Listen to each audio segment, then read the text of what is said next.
Assalamualaikum warahmatullahi wabarakatuh. Alhamdulillah, nahmaduhu wa nasta'inuhu wa nastaghfiruh wa na'udzu billahi min syururi anfusina wa sayyiati a'malina. May yahdihillahu fala mudhillalah wa may yudlil fala hadiyalah. Asyhadu an la ilaha illallah wahdahu la syarikalah wa asyhadu anna Muhammadan abduhu wa rasuluh. Ya ayyuhalladzina amanu ittaqullaha haqqa tuqatih wala tamutunna illa wa antum muslimun wa ba'du. Para pemerhati roja, kaum muslimin dan juga muslimat yang dimuliakan Allah. Alhamdulillah segala puji milik Allah Rabb semesta alam. Selawat dan salam atas Nabi kita Muhammad sallallahu alaihi wasallam, keluarga beliau, sahabat beliau dan umat beliau sampai hari kemudian. Para pemerhati roja, kaum muslimin dan muslimat yang dimuliakan Allah, kita kembali bertemu masih membahas buku Talbis Iblis tulisan Ibnul Jauzi. Pada kesempatan siang ini kita akan melanjutkan pembahasan yang ada di dalam buku tersebut. Kita sampai pada satu subbab, yaitu Talbis Iblis terhadap kaum sufi hingga malas menekuni ilmu syariat. Ya, malas mendalami ilmu agama. Ini salah satu tipu daya iblis terhadap anak Adam secara umum. Terlebih lagi di sini terhadap kaum sufi. Ada kata-kata Ibnul Jauzi di sini yang ini juga merupakan inti, yang bisa kita katakan ini adalah inti dari buku ini. Yaitu perkataan beliau, ketahuilah ya tipu daya iblis pertama kepada manusia, ya, tipu daya iblis ya yang pertama terhadap anak Adam secara keseluruhan, bagaimana kita sebutkan. Ya bukan hanya terhadap kaum sufi ya, tapi terhadap semua manusia adalah menghalangi mereka dari mendalami ilmu agama, yaitu dari tafaqquh fiddin. Karena agama itu perlu didalami dan dipahami dengan benar. Kalau tidak, maka akan terjadi kesalahpahaman terhadap agama dan terjadilah penyimpangan-penyimpangan. Yang mana penyimpangan-penyimpangan ini nanti diatasnamakan agama, dianggap benar, padahal tidak benar. Maka iblis menghalangi mereka manusia dari menekuni, mendalami ilmu agama. Sebab ilmu adalah cahaya. Ilmu adalah nur, cahaya. Ketika cahaya dapat dipadamkan oleh iblis, yaitu ketika cahaya ilmu ini berhasil dipadamkan oleh iblis, maka dia akan leluasa untuk menyesatkan manusia dalam kesesatan apapun yang diinginkannya. Ya, apapun bentuk kesesatan yang diinginkan oleh iblis. Maka manusia dijauhkan dari tafaqquh fiddin. Oleh sebab itulah Nabi sallallahu alaihi wasallam mengatakan, "May yuridillahu bihi khairan yufaqihu fiddin." Barang siapa yang Allah Subhanahu wa taala kehendaki kebaikan pada dirinya, maka Allah akan memberinya ya, membuka hatinya dan memberinya anugerah untuk dapat mendalami agama. Tafaqquh fiddin.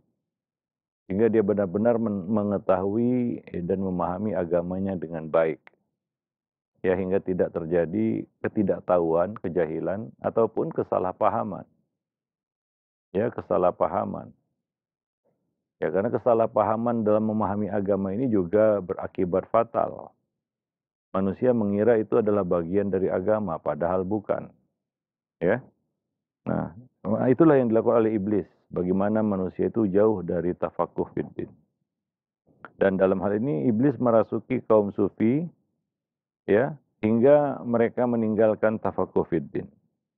Ada beberapa tipu daya iblis terhadap kaum sufi dalam bab ini. Di antaranya pertama adalah iblis menghalangi mayoritas kaum sufi ini dari ilmu. Iblis membuat mereka merasa bahwa mempelajari dan atau mengamalkan ilmu memerlukan jerih payah, susah. Ya, berliku-liku. Karena untuk mendalami agama itu perlu usaha yang keras, waktu yang panjang, ya, untuk mendalami agama, bukan sekedar tahu ya, tapi betul-betul mendalami agama. Dan itu memerlukan jerih payah dan sangat meletihkan, panjang. Iblis juga menjadikan mereka lebih menyukai perkara yang simpel, sederhana, atau dalam arti kata suka sesuatu yang santai.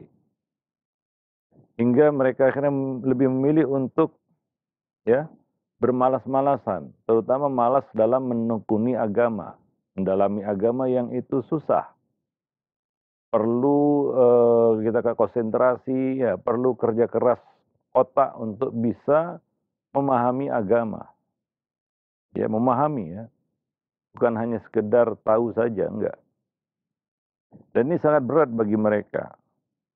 Ya, karena untuk mencapai tingkatan yang tinggi di dalam agama, yaitu seorang yang alim di dalam urusan agama, itu perlu banyak sekali alat-alat yang mesti dia sempurnakan. Misalnya ilmu bahasa Arabnya, ilmu tafsirnya, ilmu hadisnya, ilmu fikihnya, dan lain-lain sebagainya. Dan itu semua tidak bisa ditempuh dalam waktu yang singkat, pasti membutuhkan waktu yang panjang untuk bisa menjadi seorang pemuka dalam agama atau seorang alim, faqih.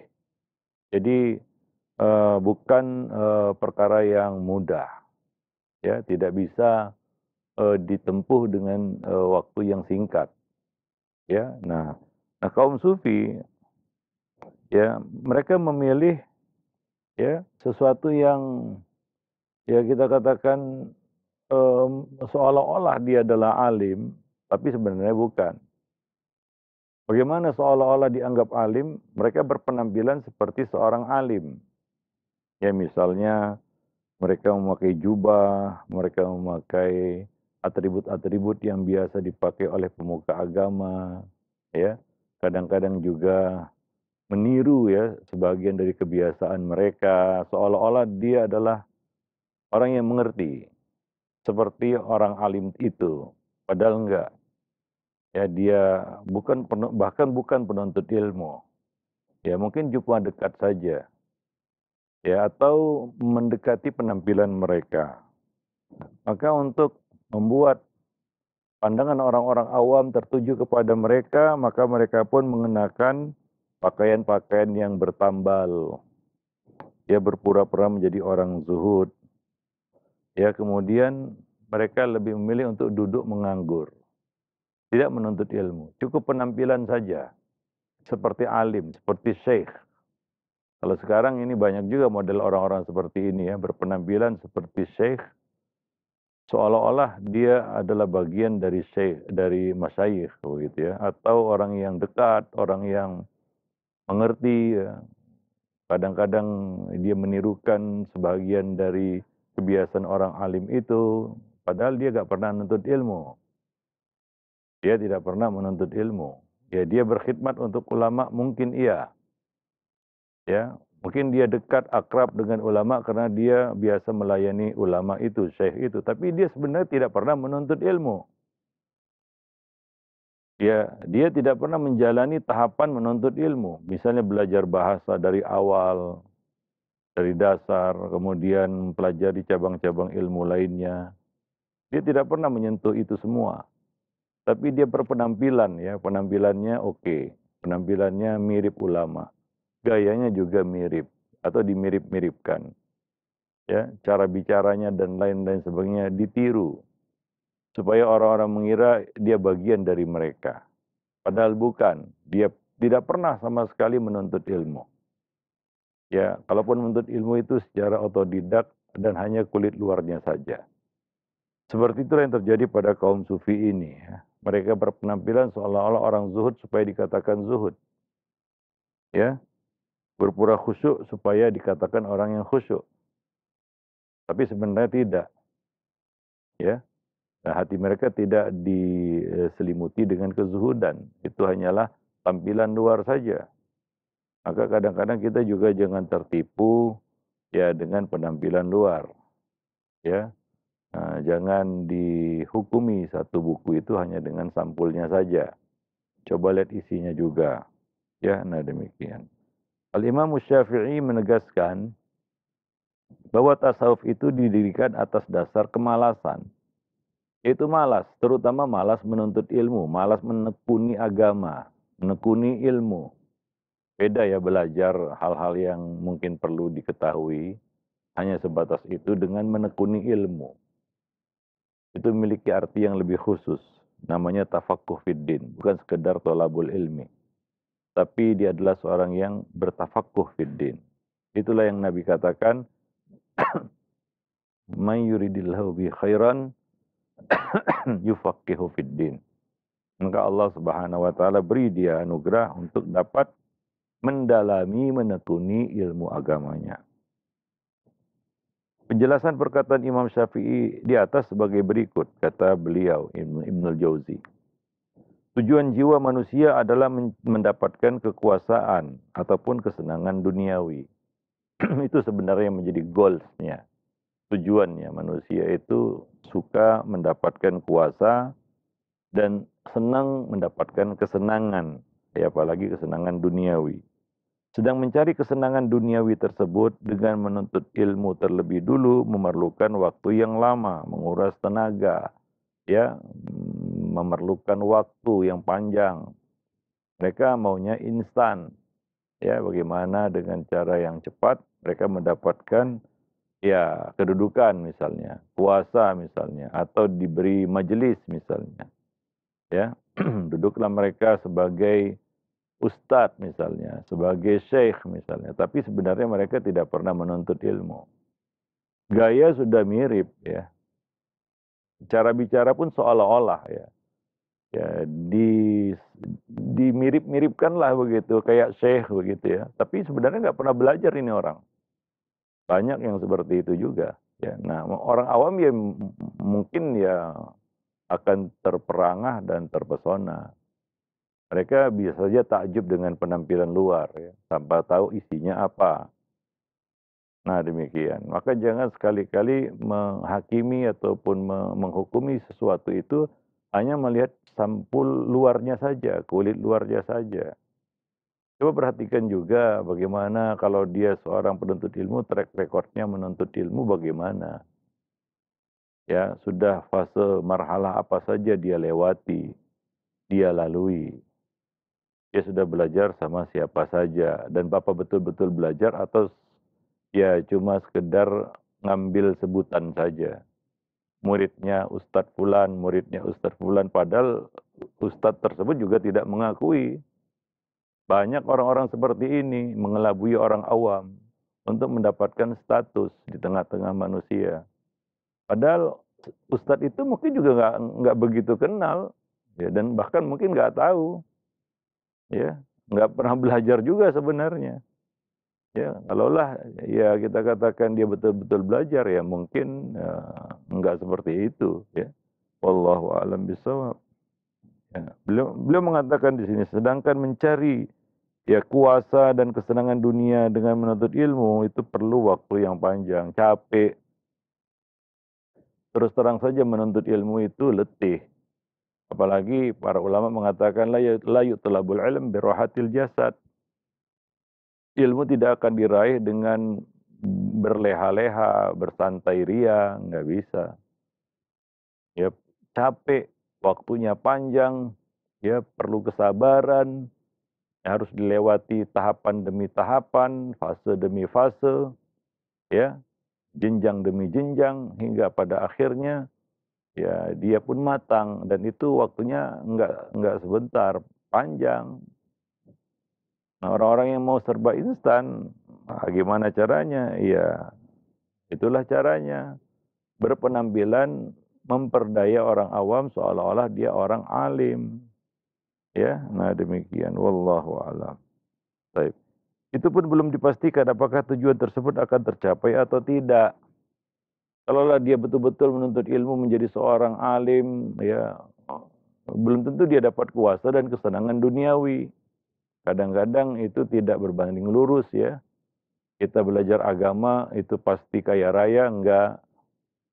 Kita belajar agama nanti hidupnya enak, enggak juga, ya. Nah, jadi mereka ingin seperti itu, ya. Nah, sementara kaum sufi ini mereka ingin segera ya, mendapatkan kuasa itu, ya, popularitas itu, kedudukan itu, sebutan itu, ya, di dunia ini dengan segera, instan. Hingga akhirnya mereka pun menampakkan kezuhudan, ya. Jadi, apa namanya di sini, ya, menipu manusia dengan tampilan luar, ya. Nah, demikian. Sebab dengan cara seperti ini, kuasa dan kesenangan dunia bisa mereka dapatkan dengan lebih cepat, yaitu menarik simpati manusia agar tertuju pada mereka. Ya, agar tertuju pada mereka. Ya, nah maka kita yang betul-betul ingin mendalami, menekuni agama, tanyakan kepada diri kita, hati kita. Ya, sebenarnya yang saya inginkan ini apa? Kalau belum betul-betul ingin tafaqquh fiddin, maka perlu waktu yang panjang. Jangan instan, nggak ada ya di dalam hal apapun ya yang bisa diraih dengan cara yang instan. Ya, bisa saja tapi itu semu, menipu, ya, dan tidak akan bertahan lama. Dia akan hilang, ya. Nah, demikian wallahu a'lam bishawab. Ya, Abu Hafs bin Syahin mengatakan, di antara kaum sufi ada yang mencela ulama serta menilai mereka, ya, yang sibuk dengan ilmu itu seperti pengangguran. Mereka mengatakan ilmu kami peroleh tanpa perantara, ya. Bagi mereka menuntut ilmu itu bukan sebuah karya, bukan suatu prestasi juga. Mereka menggolongkan menuntut ilmu itu buang-buang waktu, ya. Nah, dan mereka menegaskan, ya, ya ilmu kan penting kalau dikatakan seperti itu. Maka mereka mengatakan, iya penting, tapi ilmu kami peroleh tanpa perantara, langsung dari Allah, ilmu laduni. Nah, ini mulai mengada-ngada, ya. Nah, seperti itu. Ya, mereka terganggu dengan lamanya waktu mencari ilmu. Ya, kelamaan menurut mereka untuk bisa mendapatkan label di dalam agama ini, ya, dengan cara menuntut ilmu. Kalau itulah yang dikejar, ya, itu kan waktunya panjang. Sementara niat mereka sudah menyimpang, ingin mendapatkan ketenaran misalnya, ingin mendapatkan sebutan, ingin mendapatkan status. Maka pastilah cara yang ditempuh itu cara yang paling singkat, yang paling instan. Maka tipulah manusia dengan penampilan. Ya, maka mereka pun menipu manusia dengan penampilan. Lalu mereka mengatakan, ilmu kami ini kami peroleh tanpa perantara, langsung dari Allah Subhanahu wa taala. Ya, nah demikian. Wallahu a'lam bishawab. Baik, maka mereka memilihkan untuk, ya, memakai baju-baju, ya, kita katakan yang seolah-olah ini adalah bajunya orang zuhud, kan begitu, ya. Memakai jubah yang robek, ya, baju yang bertambalan, ya, membawa kantung air untuk menampakkan kezuhudan, untuk menampakkan bahwa dia adalah orang soleh, wali Allah. Ya, karena ya seperti itu, ditampilkanlah image-nya dia itu seorang wali Allah. Pakai jubah putih, sorban putih, semuanya serba putih. Kalau perlu jenggot dicat putih juga, kan begitu, ya, supaya serba putih-putih. Nampaklah dia seperti wali. Maka orang-orang pun, ya, percaya, ya, mengiyakan perkataannya, mengikuti apa yang dikatakannya. Nah, seperti itu. Para pemerhati roja kaum muslimin dan muslimat yang dimuliakan Allah. Jadi ini tabis iblis yang luar biasa. Ya, iblis senantiasa menggambarkan di hati mereka bahwa kalau semua ini tidak berakhir dengan kuasa dan kesenangan duniawi, percuma. Ya, untuk apa repot-repot, ya, apa namanya, menuntut ilmu kalau tidak dapat itu semua. Maka kita para penuntut ilmu harus meluruskan niat, ya. Niat kita apa dalam menuntut ilmu itu? Apakah niatnya, ya, supaya mendapatkan status di tengah-tengah manusia sebagai seorang alim misalnya, ya. atau mendapatkan pujian dari manusia atau tujuan-tujuan duniawi lainnya, ya, tujuan-tujuan duniawi lainnya, ya, menjadi pemimpin dalam, ya, menjadi pemuka agama misalnya, ya, maka luruskanlah niat kita di dalam menuntut ilmu. Ya, tuntutlah ilmu semata-mata karena Allah Subhanahu wa taala. Ya, bahkan Nabi mengancam barang siapa yang menuntut ilmu yang seharusnya dituntut karena Allah lalu dia tidak menuntutnya kecuali untuk mendapatkan aradan minad dunia, ya lam yurih raihatal jannah yaumal qiyamah. Maka dia tidak akan mencium baunya surga pada hari kiamat. Itu ancamannya, ya. Nah, kemudian yang kedua, iblis membuat kelompok kaum sufi ini, sebagian dari kaum sufi yang seperti ini merasa cukup dengan ilmu yang sedikit. Ya, sebagian orang ya belajar itu ya kulitnya saja, intinya nggak sampai. Makanya banyak penuntut ilmu itu yang spesialisasinya itu mukaddimah, nggak pernah tamat belajar. Ini juga musibah ya, orang-orang yang nggak pernah tamat belajar. Jadi semuanya serba tanggung, ya tidak memahaminya secara utuh. Ya, satu kita katakan persoalan ataupun permasalahan. Nah, itu adalah ciri-ciri orang-orang yang merasa puas dengan sedikit ilmu. Sementara ya, ilmu ini kan luas. Nah, apalagi orang yang malas membaca. Biasanya orang yang malas baca ini mereka puas dengan sedikit ilmu yang mereka miliki. Jadi tahu sekedar kulitnya saja. Tapi kadang-kadang bicaranya berlagak seperti orang yang ahli. Ya, sementara mereka tidak mengerti apa-apa karena ilmunya cuma sedikit. Ya, sehingga mereka pun kehilangan banyak keutamaan karena sedikitnya ilmu yang mereka miliki. Ya, nah demikian. Maka dari itu seorang penuntut ilmu jangan pernah merasa puas. Ya, ilmu itu tidak ada batas sebenarnya. Walaupun Allah Subhanahu wa taala membatasi kemampuan kita, ilmu sendiri tiada batas. Hanya saja ya kita kadang-kadang ya terbatas dengan kemampuan kita. Allah membatasi kita dengan kemampuan kita. Kita tidak mampu lebih dari itu. Ya, nah maka jadilah orang yang haus akan ilmu. Ya terus menggali, ya terus meneliti ya seperti ya para ulama dahulu. Mereka tidak pernah merasa puas dengan ilmu yang mereka miliki. Bahkan mereka terus menuntut ilmu dengan status imam ya yang mereka miliki. Sehingga Imam Ahmad pernah ditanya, sampai kapan kamu menuntut ilmu? Maka beliau menjawab, alat-alat tulis ini akan aku bawa sampai ke liang lahat. Ya demikian juga Abdullah bin Mubarak, Imam Malik pernah ditanya, sampai kapan wahai imam kamu menuntut ilmu? Maka mereka menjawab sampai mati, hatal mamat, yaitu sampai mati. Ya, jadi mereka tidak puas dengan ilmu yang sedikit. Ya, nah kaum sufi merasa puas dengan sedikit ilmu. Ya, tahu sedikit ya, tapi ya sudah ceramah 4-5 jam itu. Ya, walaupun ya apa yang dia bicarakan kadang-kadang dia nggak ngerti. Ya, nah demikian. Wallahu a'lam bishawab. Baik. Sehingga mereka pun kehilangan banyak keutamaan karena sedikit ilmu itu. Mereka sudah merasa puas dengan menguasai beberapa penggalan hadis misalnya. Nah, jadi memahami agama sepotong-sepotong juga bahaya itu ya.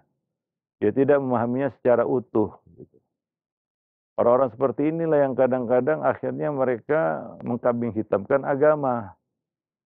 Ya, bahwa agama itu menyulitkan, nggak benar, nggak sesuai dan lain sebagainya. Padahal karena mereka nggak memahaminya secara utuh. Itu saja masalahnya. Ya karena mereka puas dengan sedikit ilmu tadi ya. Wallahu a'lam. Baik. Bahkan kadang-kadang mereka memahami ayat itu hanya sepotong saja. Lalu melupakan ayat-ayat yang lain. Ya, hanya membaca fawailul lil musallin.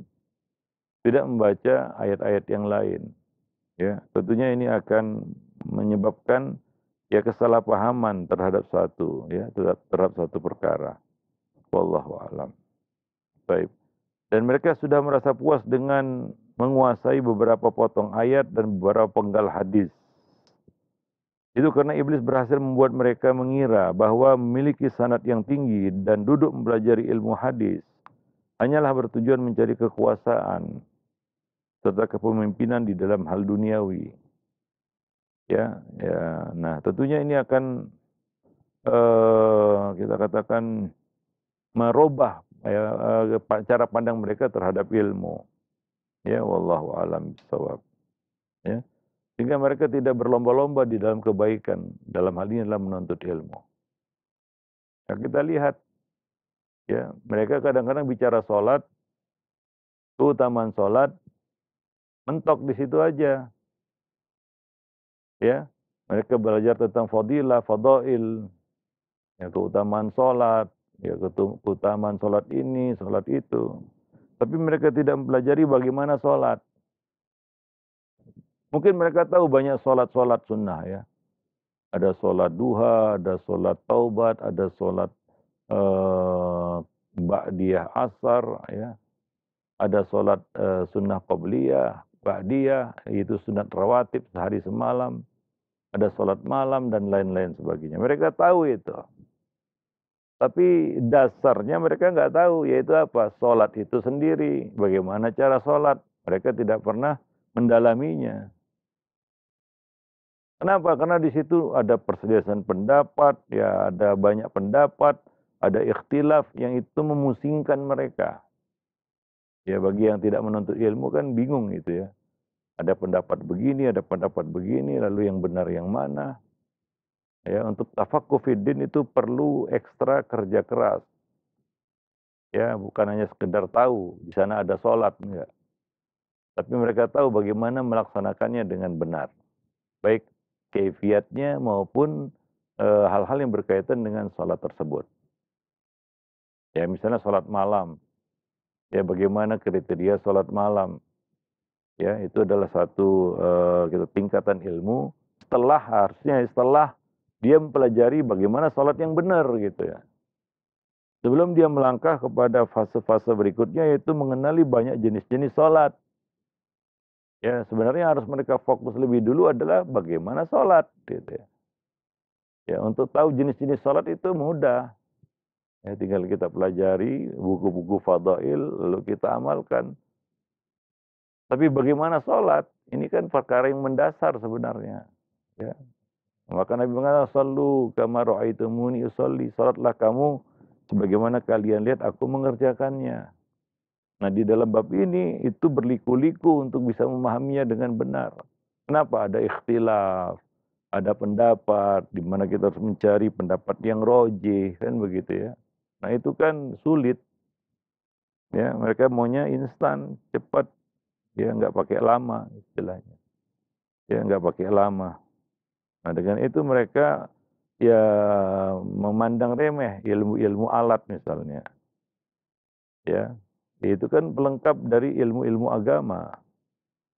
Ya, maka dia tidak semua orang mampu sebenarnya. Ya, seperti ilmu alat dalam hadis, ya, mustalah hadis. Ya, apakah wajib setiap orang tahu ilmu mustalah hadis? Enggak. Ya, enggak semua wajib. Ada orang-orang tertentu yang mereka wajib fardu kifayah untuk mendalami itu.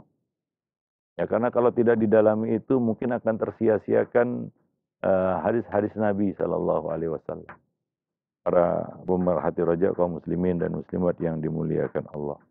Ya, nah jadi ya, seorang ahlu sunnah, ya, dia tidak stuck hanya tahu jenis-jenis sholat. Tapi ya sebenarnya itu harus diawali dengan poin sebelumnya, yaitu bagaimana sholat. Ya, coba lihat sekarang ini banyak orang yang tahu jenis-jenis sholat. Lalu dia sholat asal-asalan. Menurut apa yang dianggapnya benar. Tidak hasil belajar. Tapi hasil apa yang dia lihat dari manusia dan apa yang menurut pandangannya yang dangkal itu benar. Bukan berdasarkan ilmu. Maka sholatnya pun sebenarnya berantakan. Walaupun dia tahu jenis-jenis sholat yang utama misalnya. Jadi tidak cukup hanya sampai di situ. Ya, wallahu alam bisawab. Nah, demikian. Dan cara untuk mengungkap sekaligus menepis tipu daya iblis ini adalah dengan menyadari bahwa tiap kedudukan yang tinggi pasti punya resiko.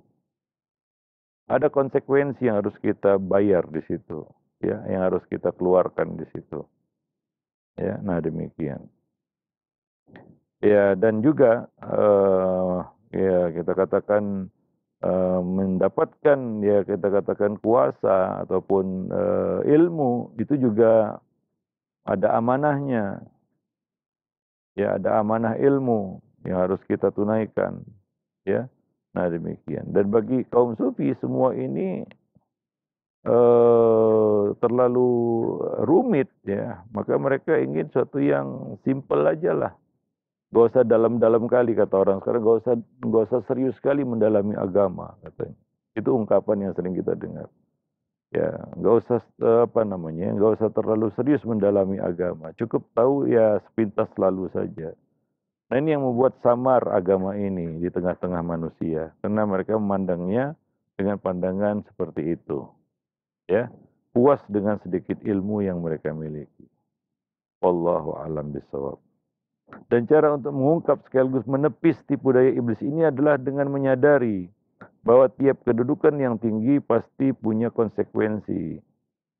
Ya, punya konsekuensi, punya tuntutan. Ya, dan diperlukan kemauan azam yang tinggi pula. Ya, dan memegang kuasa, ya, menjadi hakim, menjadi mufti bahkan ya. Ya, sebagian orang mendudukkan dirinya sebagai mufti, padahal dia jauh lah kita katakan dari sifat-sifat seorang mufti. Ya, jauh lah ya. Kalau kita ikuti buku para ulama, bagaimana kriteria orang yang patut menjadi mufti, ya kita malu ya. Dengan sedikit perjalanan kita menuntut ilmu, lalu kita mengklaim kita adalah orang yang mampu berfatwa. Ya, nah demikian. Wallahu a'lam bishawab. Nah, jadi ada risiko yang tinggi itu. Tapi posisi manusia, posisi yang disenangi jiwa manusia adalah ya segala sesuatu itu ya nggak perlu pakai lama, ya memiliki kekuasa ataupun memiliki kita kedudukan, ya status itu jangan terlalu lama untuk meraihnya, ya, menurut mereka. Maka yang pertama ya cukup sedikit saja. Yang pertama tadi afwan, yang pertama tadi ya coba tipu manusia dengan penampilan. Yang kedua, ya ya gak usah dalam-dalam sekali, ya cukup ya luar-luarnya saja. Karena yang mereka inginkan adalah apa? Pengakuan orang-orang awam, orang-orang jahil. Yang kadang-kadang juga nggak ngerti kriteria misalnya menjadi seorang ya mufti misalnya, ya atau seorang yang alim ya. Nah demikian wallahu alam bisawab. Nah maka iblis pun membuat mereka merasa cukup dengan sedikit ilmu tadi. Ini musibah. Ya wallahu alam bisawab. Baik. Nah, maka ya seorang muslim hendaklah ya tentunya tidak pernah merasa puas dengan ilmu yang mereka miliki. Ya boleh jadi ya ada ilmu-ilmu yang perlu kita koreksi. Boleh jadi ya. Ya atau bahkan kita rubah bukan hanya kita koreksi, kita rubah sama sekali ya. Nah demikian karena salah total misalnya. Ya wallahu alam bisawab. Nah demikian. Jadi itu dia yang kedua, yaitu iblis membuat mereka merasa cukup dengan sedikit ilmu tadi. Ya. Nah maka keluarlah ungkapan di luar sana kalau belajar ilmu agama jangan terlalu dalam, ya cukup yang ringan-ringan saja ya dan kata-kata semacam itu. Wallahu alam bisawab. Baik. Nah, maka demikian ya para pemerhati roja kaum muslimin dan muslimat yang dimuliakan Allah. Ini baru dua ya sisi di mana iblis masuk kepada mereka untuk mengacaukan semangat mereka untuk tafakuh fiddin. Wallahu alam bisawab. Nah, ketiga berikutnya adalah iblis menjadikan kelompok sufi mengira bahwa inti ilmu adalah amal, maka mereka ingin langsung ke amal saja, nggak usah pakai ilmu lagi. Karena toh tujuannya kan amal kata mereka. Ya, Percuma punya ilmu tapi tak beramal kata mereka. Lalu apa talbis iblis terhadap mereka? Ya kalau begitu nggak usah belajar. Karena yang perlu nggak usah ilmu, karena yang perlu itu amal. Tanpa disadari mereka telah terjebak dalam ya talbis iblis, maka mereka pun akhirnya beramal tanpa ilmu. Kerusakannya double itu ya. Ya wallahu alam bisawab. Nah, itu akan kita bahas nanti pada pertemuan yang akan datang insyaallah. Baik, subhanakallah bihamdik asyhadu an la ilaha illa anta astaghfiruka wa atubu ilaik. Assalamualaikum warahmatullahi wabarakatuh.